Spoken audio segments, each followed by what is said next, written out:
All right, guys, looks like we hit 500 subscribers. Took a long time. I guess a little bit of persistence pays off. Certainly not a full-time gig for me. You know, sometimes I was only putting a video out every couple months. Sometimes I'd hit one every week. But we've been consistent the last 2.5 months or so, putting out one a week. And the goal is to continue doing that throughout the rest of the year. So it'll be a little bit tough with hunting season coming up, because once that's in full swing, that's kind of where my head's at besides working and family. So I figured the best way to kind of go about this is, doing a small giveaway. What I have in front of me here is all the 3D printed parts that I make and sell on eBay. And I will put right up here in the corner my eBay store. With that being said, I do sell a bunch of other stuff on eBay as well. But, part of my eBay store is kind of dedicated to my 3D printed designs. So everything is designed by me, obviously printed by me and everything. It's kind of an okay place for a little bit of a creative outlet that I have, coming from years of engineering and design. The last 6-7 years of my life have been a little bit more so dedicated to a leadership profession, so I haven't had as much time to be creative and design solutions for problems.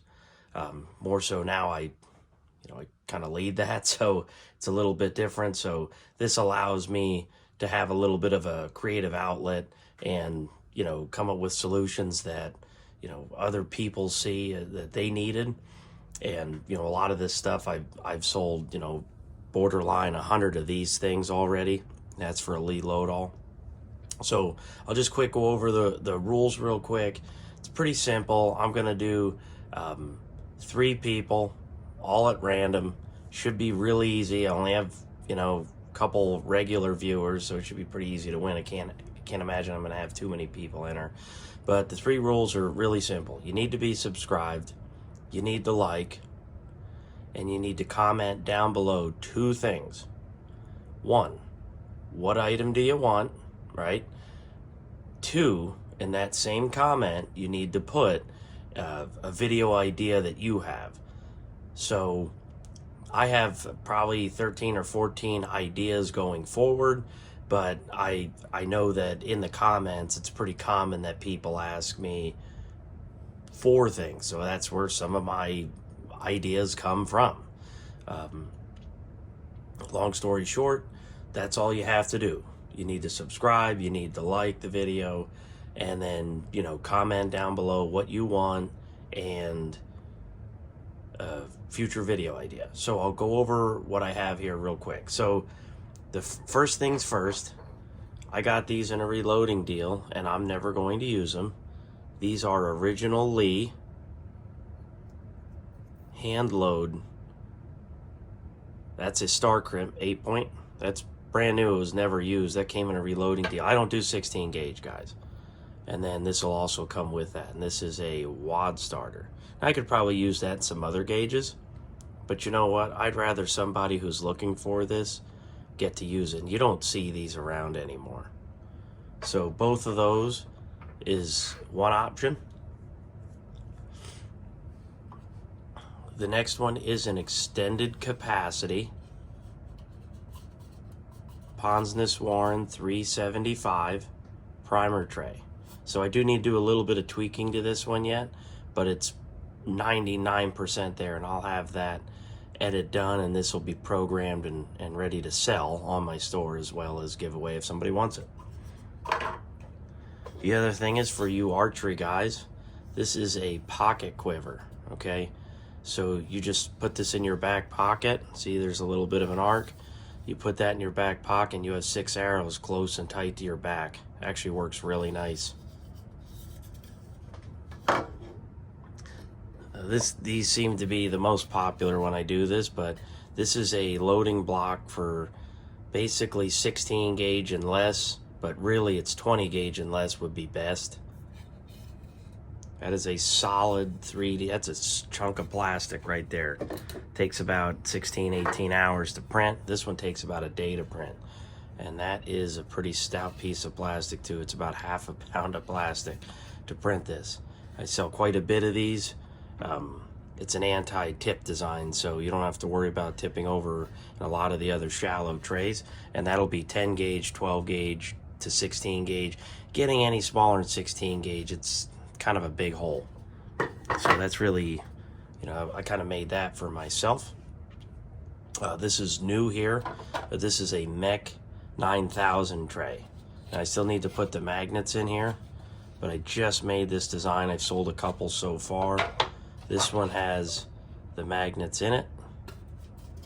So I recessed magnets in here so that it stays in the frame of the machine, but this will hold about 1,000 spent primers or so and fits flush. It's out of the way. It's way better than the stock design. The stock design is really not good.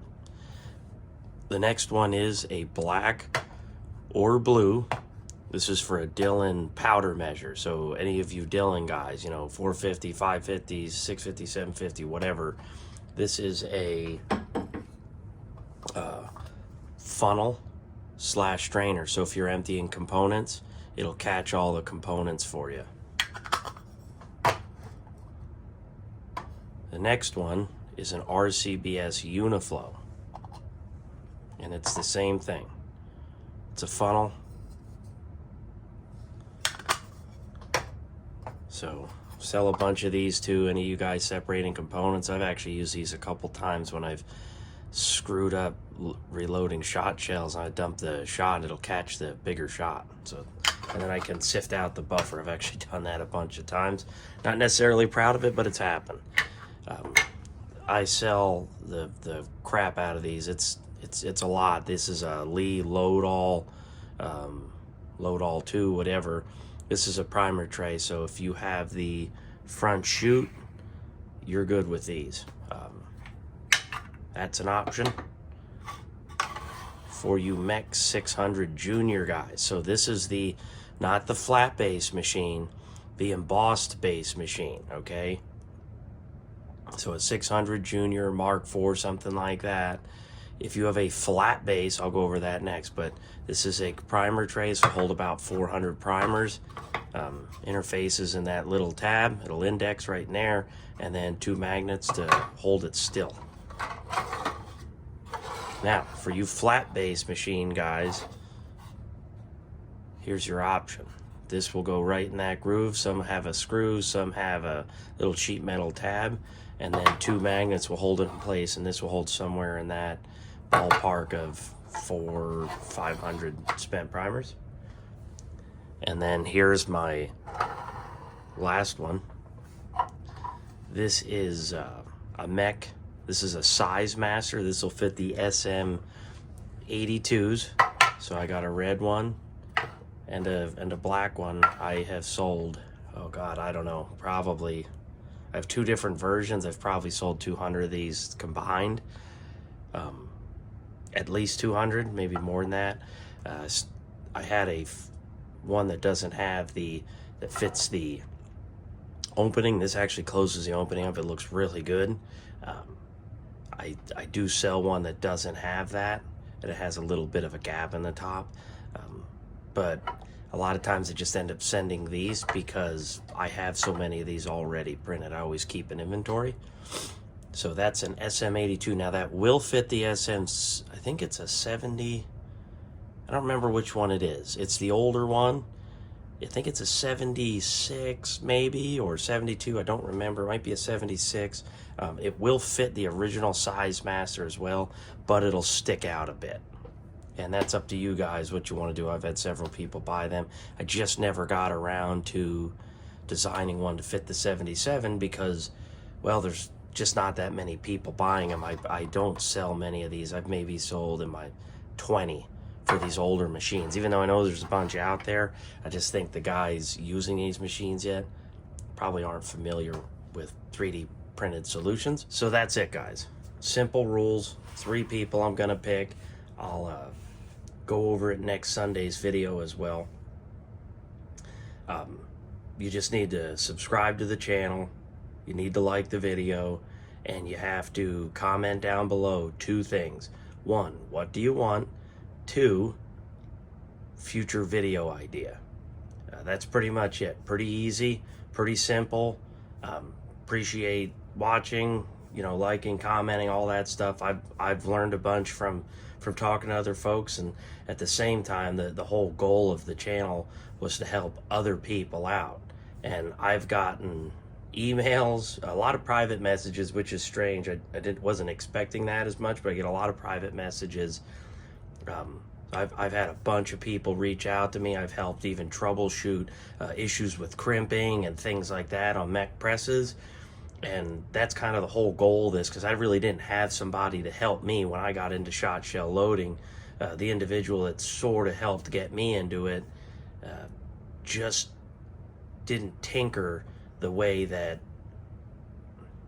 well, it usually requires to get that perfect shell. So, and tinker's probably the word, because that's sort of what it feels like when you're messing around with some of these really mechanical machines. But that's pretty much it, guys. So it's working out pretty well so far. This is never going to be a full-time thing, but it is something it's kind of nice doing, and helping people out is really the goal of it, and that appears to be working pretty well, and that's a good thing. And then I also see people in the comments sort of talking to each other and kind of helping each other out, and that is sort of the goal of this channel. It's not to make a lot of money or something like that, or get free equipment or something. It's not the goal of the channel. The goal of the channel is to help everybody out. If other cool stuff comes along the way, hey, awesome. If it doesn't, no big deal. So that's pretty much it. I'll sign out. Thanks for watching and subscribing, and I appreciate it.